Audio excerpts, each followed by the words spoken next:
Hello guys, good evening. मेरा नाम है दीपाली और आज मैं टॉपिक लेके आई हूँ इसके ऊपर। इसका नाम है law of human rights. Law of human rights का आपको पता ही है कि ह्यूमन राइट्स जो होते हैं मानवाधिकार, उससे रिलेटेड कानून या वो कब बनाए गए या उनका क्या सिस्टम है। अब देखो, जो ह्यूमन है मतलब जो मानव है वो पूरी दुनिया में है। तो जो पूरी दुनिया में है उनके हिसाब से जो लॉ है वो यूनिवर्सल है।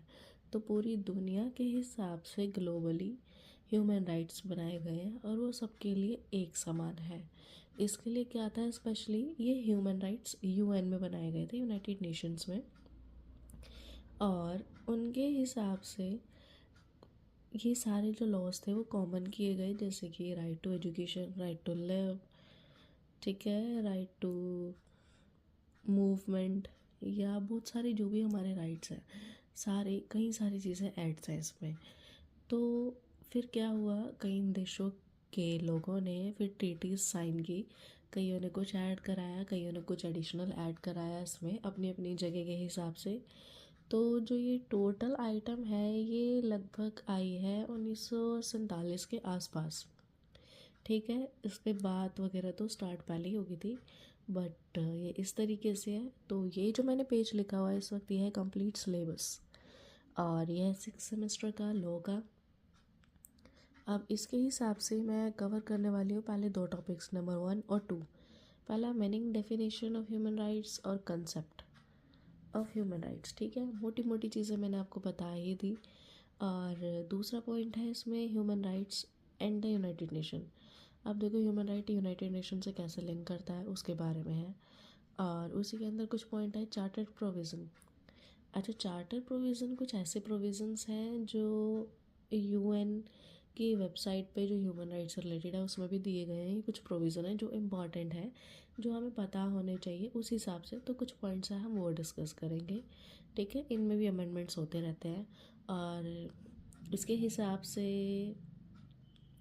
अभी मैंने देखा था यूएन की वेबसाइट पे कि 2023 में 75वां बर्थडे बनाया गया।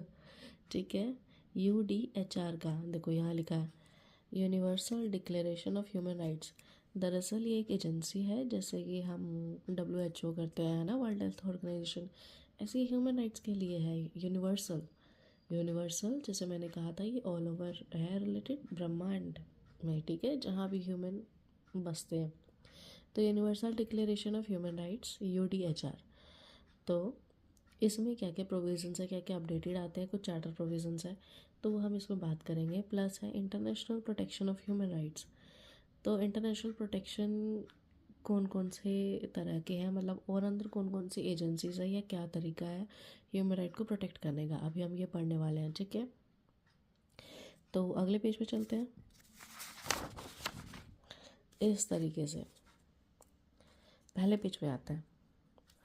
पहले पेज पे मैंने जो चीज़ें लिखी हुई है वो है मीनिंग, डेफिनेशन और कंसेप्ट, जो कि बेसिकली मैंने आपको ओरली बता दिया है, पर हम एक बार लैंग्वेज के हिसाब से पढ़ेंगे। जो भी एक बुकिश लैंग्वेज होती है, हमें आइडिया होना चाहिए कि जो हम समझ रहे हैं वो क्या सही है या नहीं। तो अगर इस अकॉर्डिंग देखें, देखो आप सबको लग रहा होगा मैंने सिलेबस वाले पार्ट में मोबाइल काफ़ी शेक किया है, पर मैंने जानबूझ के किया है ताकि मैं जो बोल रही हूँ वो सुनो और देखना बाद में, राइट। सो यहाँ से मैंने पढ़ना शुरू किया था इस पेज से। यहाँ पे है मीनिंग, डेफिनेशन और कंसेप्ट। आप सबको मेरी आवाज़ मेरे को लगता है कि क्लियर ही आ रही होगी, वैसे मैं धीरे बोल रही हूँ क्योंकि सब लोग सो चुके हैं घर में। तो उसको पढ़ना शुरू करते हैं। देखिए, आप सबको दिख ही रहा है इसमें क्या है। ह्यूमन राइट्स लॉ जो है वो कंप्राइज है अ सेट ऑफ इंटरनेशनल और domestic legal norms design to protect the inherent dignity, freedom and equality of all individuals regardless of status, race और नेशनैलिटी।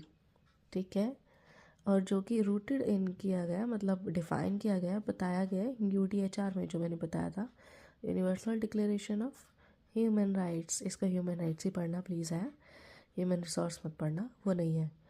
तो क्या है, इट स्टैब्लिश बाइंडिंग ऑब्लिगेशन। ये एक बाइंडिंग ऑब्लिगेशन बना देता है, मतलब एक बाउंड कर देता है कि भाई आपको ये करना ही करना है, क्योंकि भाई सारे कई देशों के लोगों ने ट्रीटी भी साइन की है, और जब है ही यूनिवर्सल डिक्लेरेशन तो भाई सबको मानना ही पड़ेगा।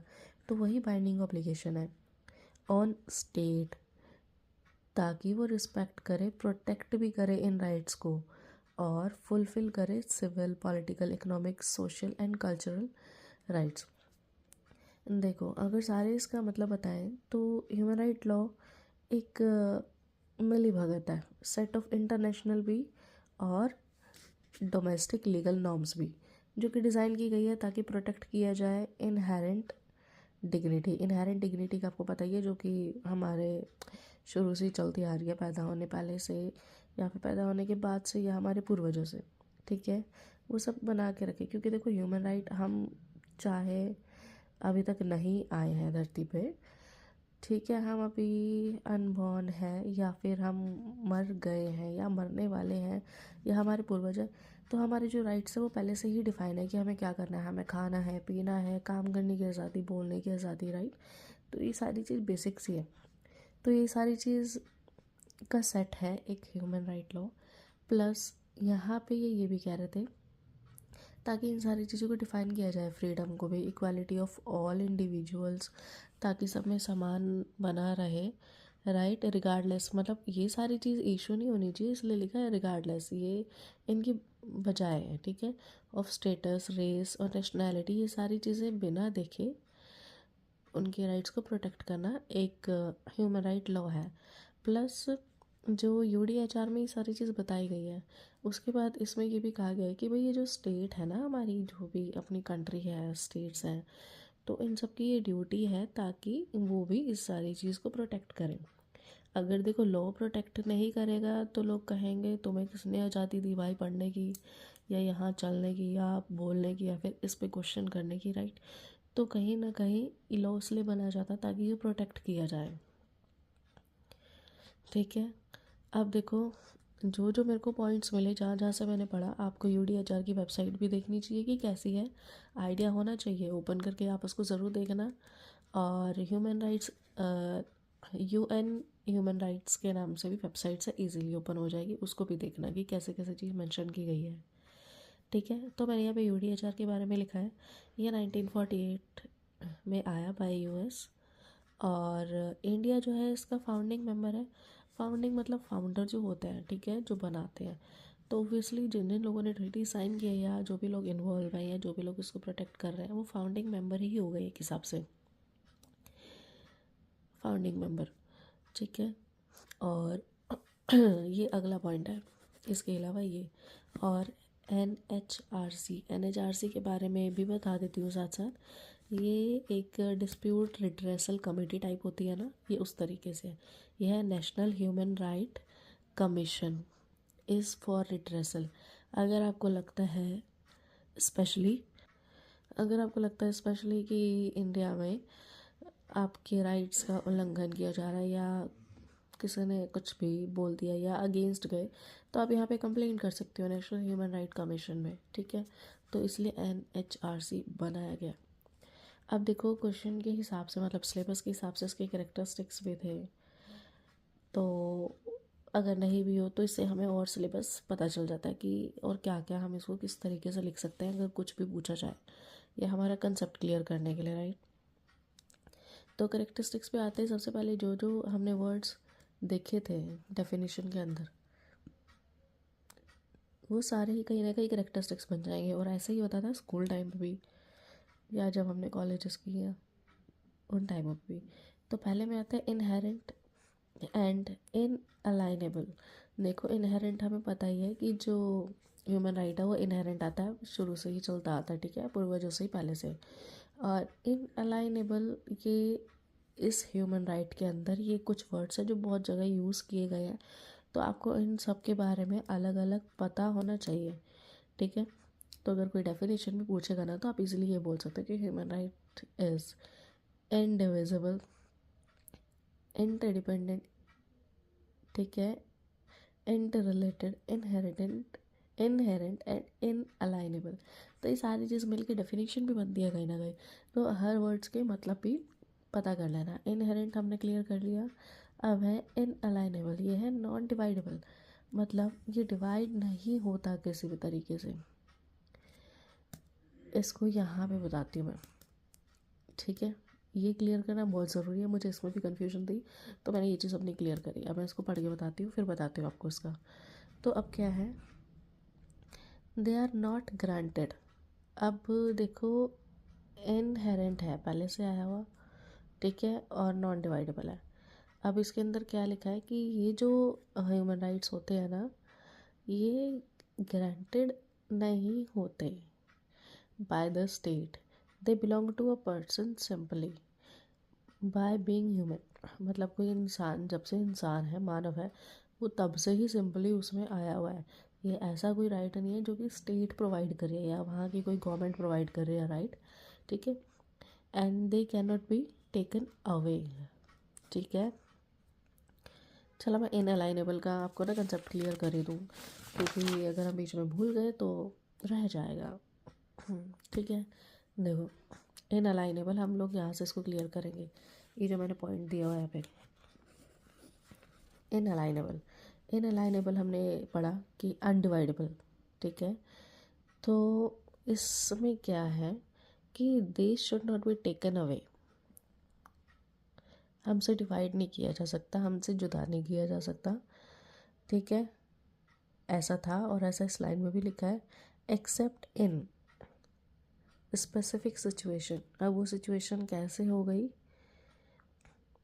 And according to due process.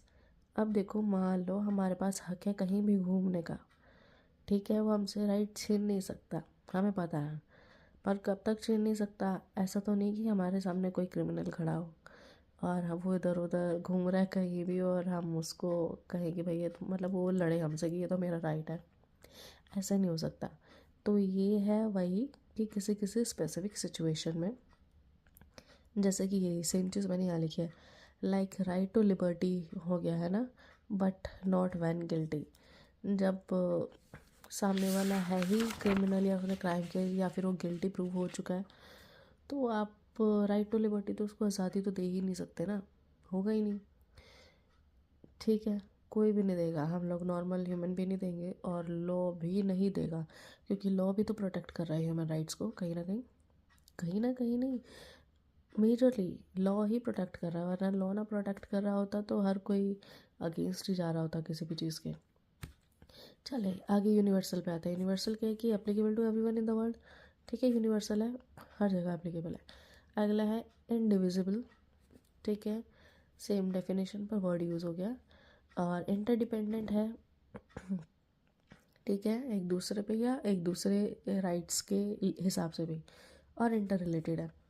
अब इसमें क्या है, मान लो जैसे कि अब देखो, इसमें हम लोग क्या पढ़ने वाले हैं, जैसे कि सिविल पॉलिटिकल हो गया या इकोनॉमिक हो गया, सोशल हो गया या कल्चर राइट्स, सारे अलग अलग तरीके के राइट्स है। सोशल राइट अपना अलग है, इकोनॉमिक अलग है, पैसों से रिलेटेड राइट, सिविल अलग है, पॉलिटिकल राइट हमारा अलग है, कल्चर राइट्स भी अलग है, सबके अपने अपने कल्चर के हिसाब से, ठीक है।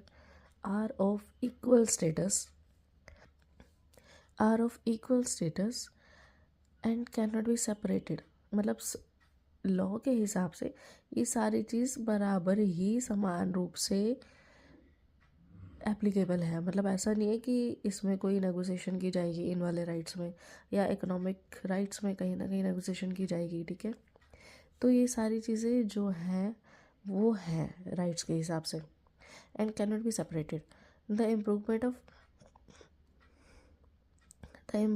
ऑफ वन राइट, अगर किसी भी एक अधिकार में कोई भी इम्प्रूवमेंट होती है तो वो ऑटोमेटिकली अदर जो राइट्स हैं उनमें भी फैसिलिटेट करती है, उनमें भी एडवांसमेंट करती है, उनमें भी फ़ायदा करती है, ठीक है।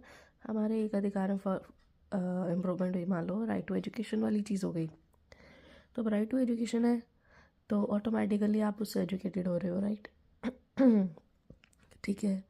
और आप उसके बेस पे आप कई सारी चीज़ें सीख रहे हो, आप डिफरेंट लॉ सीख रहे हो, फिर आपको बोलने का अधिकार, राइट, और लिबर्टी हो गया, बहुत सारी चीज़ें आपकी ऑटोमेटिकली आपको समझ आ जाती है।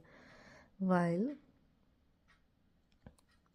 The deprivation of one affects the other, देखो, जबकि डेप्रीवेशन, अगर किसी भी राइट का कोई भी डेप्रीवेशन हुआ, मान लो उससे कोई अधिकार छीन लिया किसी भी एक से, एजुकेशन का ही ले लेते हैं, तो क्या हुआ, of one effects the other, तो ऑटोमेटिकली अदर्स को भी इफेक्टेड होगा। ठीक है, अब उसको नॉलेज नहीं आएगी, एजुकेशन नहीं होगी, उसको बाकी अधिकार नहीं पता चलेंगे, और फिर वो इक्वल नहीं फील कर पाएंगे। देखो, आवाज़ पे मत जाना, मेरे को कोल्ड हुआ पड़ा है ऑलरेडी। अब अगला हम लोग फोर्थ ऑप्शन करते हैं, नॉन डिस्क्रिमिनेशन। अब तो देखो, ह्यूमन राइट है, ह्यूमन राइट यूनिवर्सल है और सबके लिए समान है, तो डिस्क्रिमिनेशन की बात तो इसमें आती ही नहीं है, किसी भी कास्ट या रिलीजन का हो, तो है तो सबके लिए बराबर। अंदर पढ़ के देखते हैं, ह्यूमन राइट्स गारंटी देता है दैट कि जो सारे इंडिविजुअल है, all individuals are treated equally. ठीक है, वही सेम चीज़ लिखी हुई है। राइटिंग आपको समझ आ रही है, नहीं भी आ रही होगी तो मैं बोल के समझा ही रही हूँ, है ना। राइटिंग खराब है, थोड़ा एडजस्ट कर लेगा। हम ही क्यों एडजस्ट कर रहे हैं भाई, कितने लोग ऐसा बोल रहे होंगे नहीं, ऐसा कोई नहीं बोलता, मतलब इस मोड पे तो नहीं बोल रहा।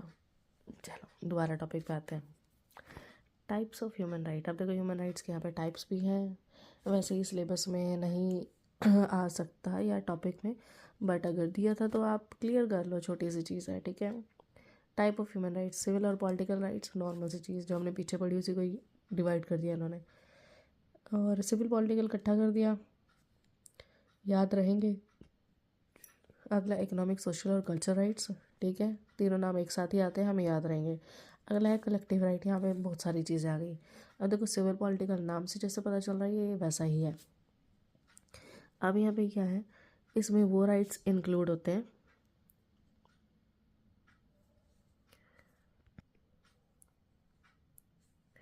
Include right to life.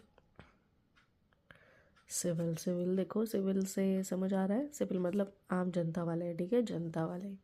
और पॉलिटिकल राइट्स, इसमें वो चीज़ें, राइट टू लाइफ, भाई जीने का अधिकार, लिबर्टी, लिबर्टी पता ही है सबको, आज़ादी। और फ्रीडम फ्रॉम टॉर्चर, कोई किसी को टॉर्चर नहीं कर सकता।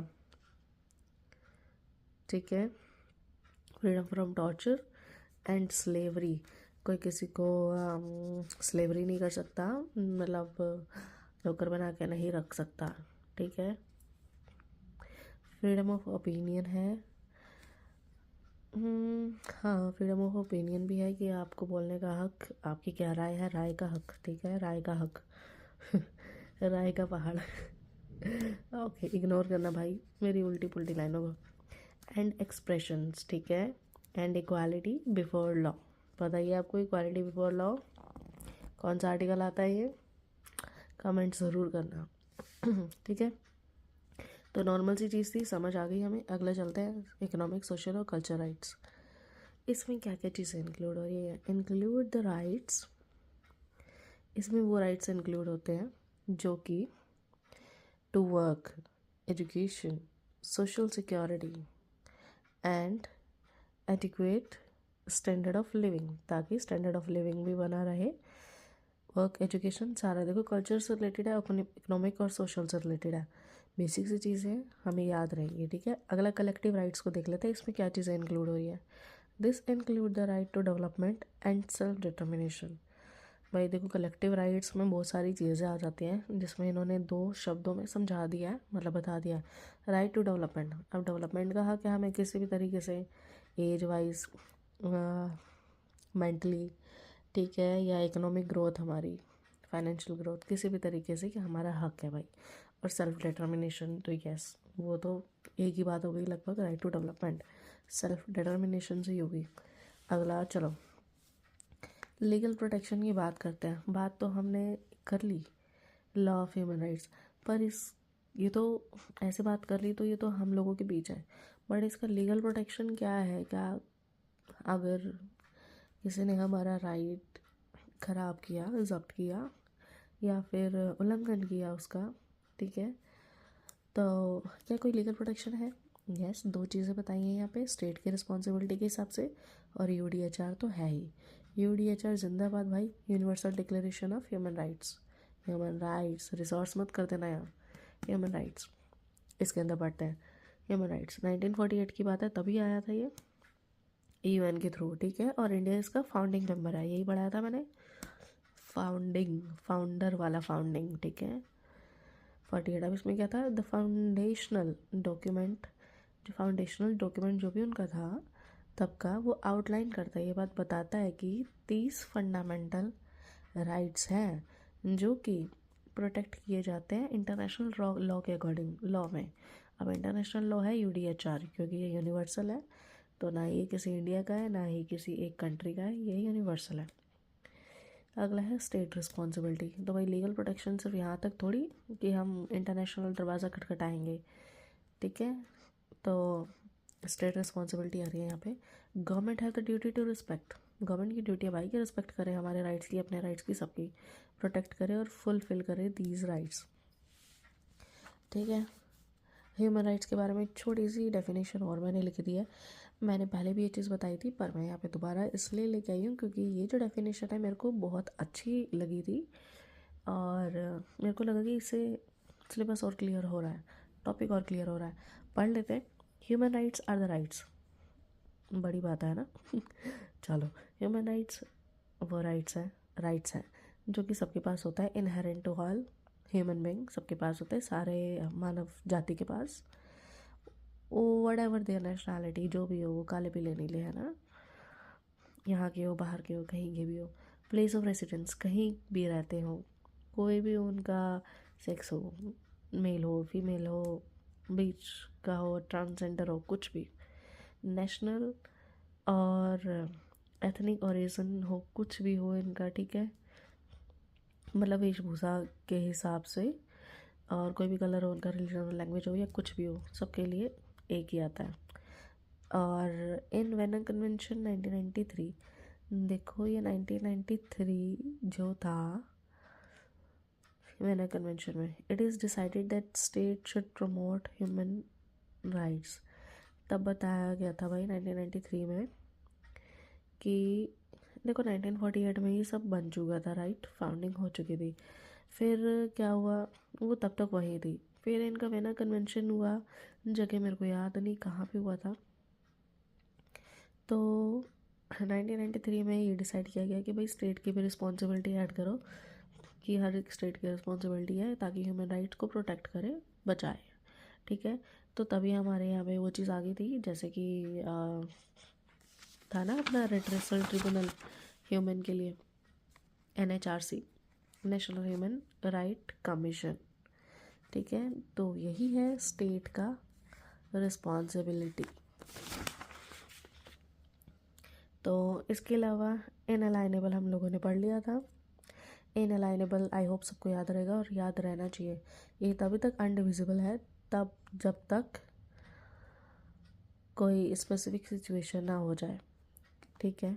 एग्जाम्पल के लिए पता ही है, गिल्टी हो गया साबित तो भाई लिबर्टी के राइट का तो तुम क्या करोगे। आगे चलते हैं अगले दूसरे पेज में, कुछ चार्टर प्रोविज़न की मैंने बात की थी सिलेबस के अकॉर्डिंग। इस पेज पे चार्टर प्रोविज़न्स हैं, इतने बहुत इजी है। और इस पेज पे आ जाते हैं आपके international protection of human rights, ठीक है, कि इंटरनेशनल प्रोटेक्शन ह्यूमन राइट्स के क्या क्या ऑप्शन है अपने पास, कौन कौन से बॉडीज़ हैं। तो हम लोग इसको पढ़ते हैं पहले, human rights and the United Nations, इसके अंदर चार्टर प्रोविज़न, ठीक है। चलिए पढ़ते हैं। The UN charter establish fundamental human rights, UN charter ने देखो फंडामेंटल ह्यूमन राइट्स स्टैब्लिश की है एज अ कोर पर्पस। इनका मेन मकसद ही यही है वैसे तो, क्योंकि हम पढ़ ही ह्यूमन राइट्स रहे हैं, तो वो कोर पर्पस है उनका, ताकि ह्यूमन राइट्स बनाए, स्टैब्लिश करे।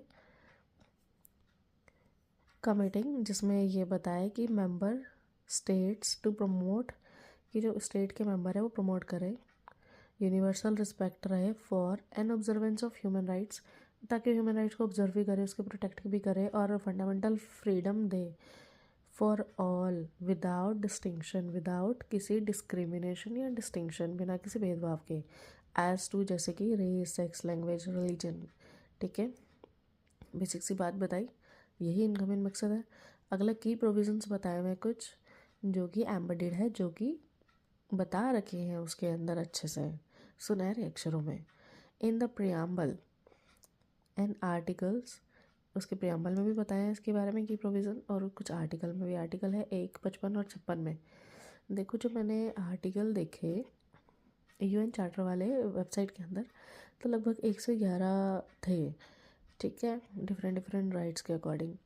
और उसमें कुछ अपडेट भी हुए जैसे भी रहता है, तो आप ही वेबसाइट एक बार खोल के देख लेना, बेसिक आइडिया हमें रहना चाहिए।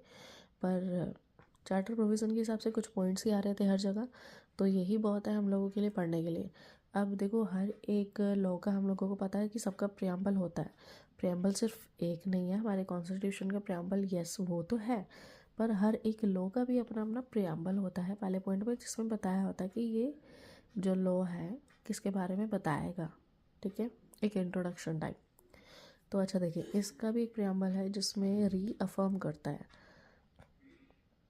प्रियम्बल में क्या है, रीअफर्म्स फेथ, दोबारा से फेथ लेके आता है इन फंडामेंटल ह्यूमन राइट्स में, फंडामेंटल ह्यूमन राइट्स के अंदर, and the dignity and the worth of human person, ताकि डिग्निटी और उतनी कीमत रह पाए ह्यूमन पर्सन की। ये है प्रियम्बल के अंदर। अब इसके कुछ आर्टिकल हैं, जैसे पहले का, तीसरा, दूसरा, पहले इसी हिसाब से पढ़ते हैं जैसे मैंने लिखे। पहले के तीसरे में भाई क्या लिखा है, defines primary purpose of the United nation. पहले का तीसरा भाई डिफाइन करता है प्राइमरी पर्पस यूनाइटेड नेशन का। ये ओन नहीं है, ये यूं है,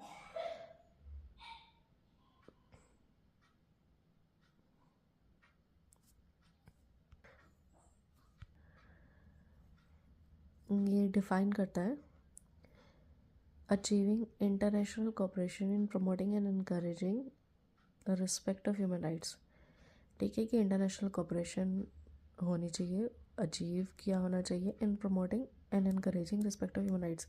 ईजिली समझ आ रहा है, ठीक है, और ज़्यादा पढ़ाऊँगी इसको तो गड़बड़ हो जाएगी। देखो, defines a primary purpose, main primary purpose बताता है, ठीक है, यूनाइटेड नेशन का, कि उनको अचीव करना है इंटरनेशनल कोऑपरेशन, ताकि वो प्रमोट कर सके और एनकरेज कर सके ह्यूमन राइट्स के रिस्पेक्ट को।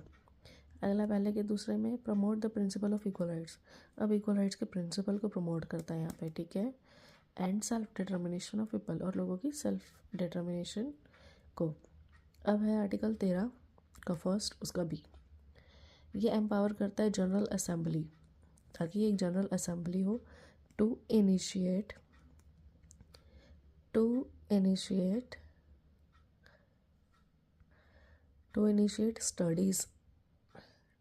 studies and make recommendation to assist in the realization of human rights। ठीक है, ताकि भैया पढ़ो जनरल असेंबली में और रिकमेंडेशन करो, ताकि ह्यूमन राइट्स की रियलाइजेशन में या उसको बेटर बनाने की उसमें हेल्प हो सके। अगला आर्टिकल 55 का सी, ये ऑब्लिगेट करता है यूनाइटेड नेशन को to promote universal respect for an observance of human rights and fundamental freedoms. देखो, सबका मतलब लगभग उद्देश्य जो है वो सेम ही है, बट जब सिलेबस में हो ऐसा सा तो आपको इसके हिसाब से पढ़ना पड़ेगा, ठीक है। इसी के अंदर अगला है आर्टिकल 56 बोल रहा है, ये ऑल मेंबर को प्लेज करता है। प्लेज पता है ना आपको, ऐसे हम करते थे स्कूल में, ठीक है, वही करता है ये ऑल मेंबर्स को टू टेक जॉइंट भाई, एक साथ वाला, एक साथ एंड सेपरेट एक्शन, ताकि सारे एक साथ या अलग अलग एक्शन ले सकें इन कोऑपरेशन में with the purpose set fourth in article 55। जैसे भी आर्टिकल 55 में लिखा हो उसको कामयाब करने के लिए, ठीक है। सारे प्लेज लेते हैं कि भाई हम लोग मानवाधिकार को बचाएंगे, संभालेंगे, प्रोटेक्ट करेंगे। आर्टिकल 8 ये इंश्योर करता है कि भाई कोई भी रिस्ट्रिक्शन नहीं होनी चाहिए on the eligibility of man and women, मतलब दोनों इक्वल होने चाहिए, to participate in any capacity, ताकि किसी भी कैपेसिटी में किसी भी हालत में हो पार्टिसिपेट कर सके किसी भी चीज़ में, अंडर कंडीशन ऑफ इक्वालिटी, ताकि इक्वालिटी की कंडीशन बनी रहे इन इट्स प्रिंसिपल और सब्सिडरी ऑर्गन्स, किसी भी तरीके से, ठीक है। और ये मैंने पहले ही यहाँ पे कंक्लूज़न कर दिया था, फिर मैंने आगे 2 पॉइंट्स और देखे तो मैंने वो भी लिख दिए हैं, पहले इनको पढ़ लेते हैं फिर इसको पढ़ेंगे। अब आर्टिकल 62 एंड 68 ऑथराइज करता है, article 62 and 68 authorise the Economic and Social Council. अब ये देखो इनका इकोसोक है ECOSOC, Economic and Social Council. ये ऑथराइज करता है to make recommendation for promoting, ताकि ये प्रमोट कर सके ह्यूमन राइट्स। ये जो एजेंसी है भाई ये रिकमेंड करे, ठीक है। And mandate the creation of a commission for that purpose, ताकि कोई कमीशन बनाए उसके पर्पस के हिसाब से। मतलब एजेंसी पे एजेंसी बनाए, अगर आपको लग रहा है कि कोई चीज़ नहीं हो पा रही तो हम उसके लिए एजेंसी बना देते हैं, या कोई भी जो भी बन पड़ता है इनसे, उसके हिसाब से ह्यूमन राइट को प्रोटेक्ट करना है, इनको जैसे मर्जी करो। Article 76 include the encouragement of respect for human rights as a basic objective of the human trusteeship system। ठीक है, बेसिक मुद्दा लेके एनकरेज किया जाए, रिस्पेक्ट को एनकरेज किया जाए ह्यूमन राइट्स को, ये 76 के अंदर है। लगभग सब में सेम ही बात की गई है पर अलग अलग तरीके से की गई है। तो ये है चार्टर प्रोविज़न। दिस प्रोविज़न ले द ग्राउंड वर्क, ये जो सारे प्रोविज़न है ये ग्राउंड वर्क बताता है, ठीक है, फॉर द 1948 वाले उसमें UDHR में, and subsequent international human right treaties और ट्रीटीज़ से रिलेटेड भी, क्योंकि ट्रीटीज़ ही साइन हुई है तभी तो UDHR सब में एप्लीकेबल है। तो यहाँ पे हमारा चार्टर प्रोविज़न ख़त्म होता है। जो अगला टॉपिक आ रहा था जो मैंने कवर करना था वो है international protection of human rights. ठीक है, सिलेबस याद है वरना मैं दिखाऊँ, हमने ये डिसाइड किया था ह्यूमन राइट और यूनाइटेड नेशन से रिलेटेड अंदर 2 टॉपिक्स हैं, चार्टर प्रोविज़न और इंटरनेशनल प्रोटेक्शन क्या क्या है ह्यूमन राइट्स के, तो हम उसको पढ़ रहे हैं। अब international protection of human rights में क्या है, the United nation employees multi layer framework. देखो पहली चीज़ तो ये UN का फ्रेमवर्क है, ठीक है। तो उन लोगों ने क्या किया, एम्प्लॉय किया हुआ, मतलब इतने सही तरीके से बनाया हुआ, मल्टी लेयर बनाया हुआ फ्रेमवर्क, लीगल इंस्ट्रूमेंट बनाया हुआ है, of legal instrument, and monitor करते हैं उन सारे बॉडीज़ को ताकि ह्यूमन राइट प्रोटेक्ट हो पाए। अब जो उनकी बॉडीज़ है वो कौन कौन सी है, वो ये वाली है, जैसे कहीं एजेंसी बना दी, फाउंडेशंस बना दी, राइट। तो ये वो चीज़ें। पहला है international bill of human rights. देखो इंटरनेशनल बिल ह्यूमन राइट्स का, इसमें क्या है, कंसिस्टिंग ऑफ द, हाँ, कंसिस्ट ऑफ द 1948 जो UDHR है इसमें वो आता है, और 2 बाइंडिंग कोवेनेंट्स भी आते हैं इसके अंदर, ये नाम लिखे हुए हैं, ICCPR एंड ICCSCR।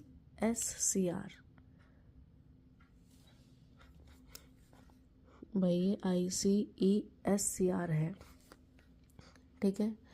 अगला है चार्टर बेस्ड बॉडीज़। अब वो जो प्रोविज़न हमने चार्टर वाले किए थे उसके हिसाब से भी बॉडीज़ है कुछ, इसमें है the 47 members human rights, 47 members जो है ह्यूमन राइट्स के काउंसिल के, HRC के, ह्यूमन राइट काउंसिल के, ठीक है, ह्यूमन राइट काउंसिल के, HRC के, रिव्यू करेंगे ह्यूमन राइट की सिचुएशन को globally, universally, through the universal periodic review. अब यूनिवर्सल पीरियोडिक रिव्यू भी है इनका, जैसे रिव्यू करने का तरीका है उसको इन्होंने UPR के नाम से बना दिया है, राइट। पहला HRC के बाद ह्यूमन राइट काउंसिल के बाद UPR भी बना दिया, and supported by independent specific procedure, और इन जो इनको है सपोर्ट किया जाएगा इंडिपेंडेंट स्पेशल प्रोसीजर के थ्रू, ठीक है। तो चार्टर बेस्ड बॉडीज़ पता लग गई क्या है।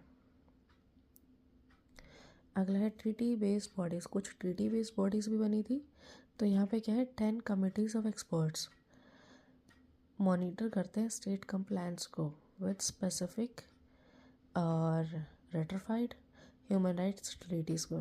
अगला है office of the high commission of human rights. अब एक ऑफिस भी है high commissioner of for human rights के लिए, OHCHR, ठीक है। ये कोऑर्डिनेट करता है यूनाइटेड नेशन ह्यूमन राइट्स की एक्टिविटीज़ को, जो कि ऑफ़र करता है टेक्निकल असिस्टेंस, जैसे हम लोग कॉल करके पता करते हैं या कंप्लेंट करते हैं, and monitor on the ground, ठीक है। ये अपने यहाँ पे जैसे हरियाणा में डायल 112 की टीम है बिल्कुल वैसा काम करती है। आगे चलते हैं। सिक्योरिटी काउंसिल, अब सिक्योरिटी काउंसिल भी है, ये एड्रेस करता है gross human right violation in conflict zones. अब जो भी कॉन्फ्लिक्ट जोन्स हैं उनको एड्रेस करता है, उनको देखता है, ठीक है। अगर कुछ भी वायोलेशन होता है, कोई भी घोर ह्यूमन राइट वायोलेशन होता है तो यहाँ पे हमने ये 2 टॉपिक कंप्लीट करे, और मेरे ख्याल से ये ह्यूमन राइट का सिलेबस जो है बहुत ईजी है, तो मैंने सोचा मैं इसको ही पहले कवर कर लूँ, ठीक है। याद है हमने ये पढ़ा था, दोबारा रिवाइज़ करने की ज़रूरत तो नहीं है। पहले पेज में हमने ये पढ़ा था, कैरेक्टरिस्टिक्स पढ़े थे, हमने लीगल प्रोविज़न पढ़ा, टाइप्स ऑफ ह्यूमन राइट पढ़े थे, और ये फिर बाद में मैंने डेफिनेशन पढ़ी थी थोड़ी सी, ठीक है। तो यहाँ ये चीज़ होती है, सिलेबस मैं पूरा कंप्लीट करूँगी धीरे धीरे, वरना वीडियो बहुत बोरिंग हो जाएगी। अभी देखो UDHR के बारे में कंप्लीट टॉपिक आना है, उसके बाद जनरेशन ऑफ ह्यूमन राइट्स, कितनी जनरेशन थी, 3 जनरेशन्स लिखी हुई हैं तीनों के बारे में।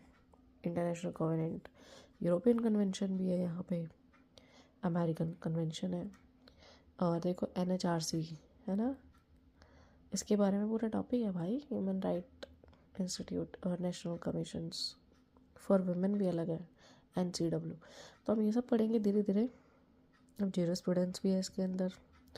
चलिए अभी के लिए बाय बाय, टॉपिक को कवर करते हैं। और अगर आपको लगता है कि मैंने इसमें कुछ ऊट पटांग पढ़ाया या समझ नहीं आया तो भाई कमेंट ज़रूर करना, और अगर लगता है मैंने अच्छा कराया तो फिर भी भाई कुत्ते भौंक रहे रात को, तो भाई फिर भी कमेंट ज़रूर करना। कमेंट करोगे, लाइक करोगे या कुछ भी करोगे, वीडियो पे अच्छी रीच आएगी तो मेरे को बहुत अच्छा लगेगा, सबको ही अच्छा लगता भाई।